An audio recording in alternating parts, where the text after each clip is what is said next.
যেহেনে যেমনে পারেন পাগলের মতো টাকা ডালেন। এই যে টাকা যে ঢালতেছেন, কষ্ট লাগে না ভাই? দুঃখ কষ্ট হইলো গরিবের সম্পদ। এই কষ্ট চাইটা জীবন পার করে দেয়, আমি সেটা না। আমি আধুনিক, স্মার্ট।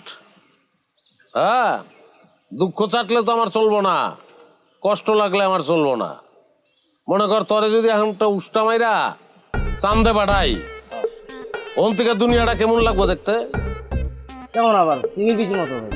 তাহলে এই সিমের বিচি দুনিয়ার ভিতরে এত গ্যাঞ্জাম, এত খেসখেসি দরকার আছে?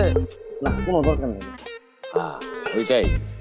আমি নিজে খেলি, মানুষের দিয়ে খেলাই, এমনি মজা পাই আমি। বাপের 100 খানি জমি 80 খানি বেচে দিছি।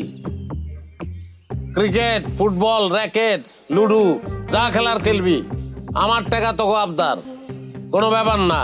এই যে সাহেব মানুষ কি খামাখা কয়, চিফ গেস্ট যে বানায় খামাখা বানায়, হ্যাঁ টাকা লাগে টাকা। হ্যাঁ, টাকা দিয়া পাগল বানায় বলাই দেবো মানুষ। এই এলাকায় কোনো ভাই আছেন রে? কোন সে ভাই?